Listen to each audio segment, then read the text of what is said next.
Et menjaré. Jean-Marc Drouin, il·lustracions Laure Dufay. Enmig del bosc, entre els avets, hi havia un llop. Un llop enorme i ferotge, que sempre estava afamat. Tenia molta gana, però moltíssima gana, i estava a l'aguait. Esperava que li passés pel davant un bon plat de carn fresca. Tot un plegat va aparèixer un conill pel camí. Era un conillet blanc, tendre, grassonet i suau, que anava xinoxant cap al mercat ecològic a comprar 3 quilos de pastanagues fresques. El llop va saltar-li al damunt i li va cridar: «Ah, et menjaré, conillet blanc, et menjaré ara mateix!» Atura't! Llop dolent, atura't! Pots repetir el que acabes de dir? Sí, d'acord. He dit: et menjaré, conillet blanc, et menjaré ara mateix. Oh, em fa l'efecte que tens un pèl a la llengua i que deu ser molt emprenyador. Au, va, llop pervers, obre la boca perquè ho pugui veure. Ah! Així no, obre-la més grossa, que així no puc veure-hi res. Ah! Doncs sí, jo tenia raó. Tens un pèl a la llengua i ben llarg. Què dic llarg? Llarguíssim! No et belluguis, llop enorme i ferotge. Queda't així, que vaig a buscar unes pinces d'aquelles de depilar i torno de seguida per treure-te'l. Però sobretot, no et belluguis. D'acord, però no et diguis. Què?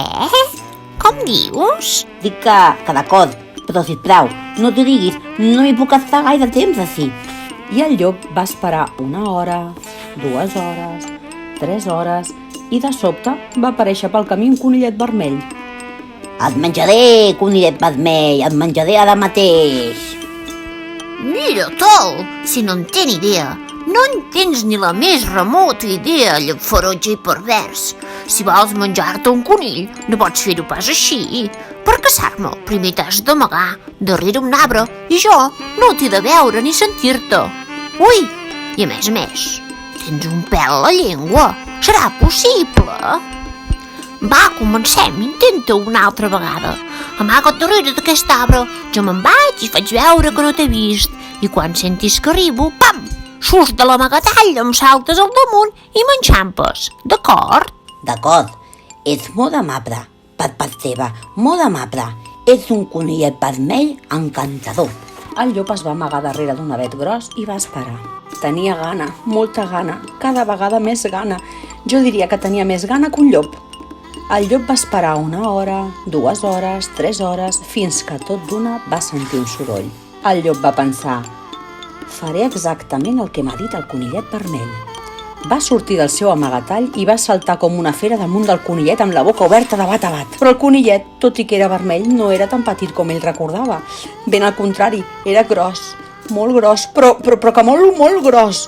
Era enorme i no li va agradar gens que li mosseguessin el cul. Oh, perdó, mi senyor Abdu, m'he confós. Em pensava que era un conillet vermell, un bufó conillet vermell.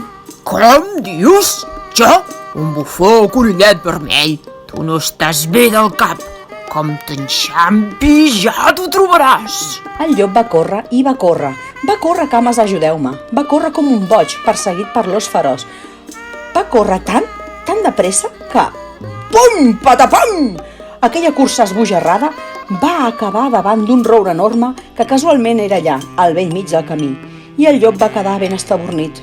Quan es va refer, es va adonar que havia perdut totes les dents. Sí, totes les dents. Així que, atenció, vosaltres que esteu escoltant aquest conte, si algun dia aneu al bosc a passejar, potser us trobareu amb el llop enorme i ferotge. Que si encara existeix? Oh, i tant que sí! Us pensàveu que ja no existia? Però vosaltres estigueu ben tranquils, no passa res, perquè d'ençà d'aquell dia el llop enorme i ferotge es va fer vegetarià. Conte contat, aquest conte s'ha acabat.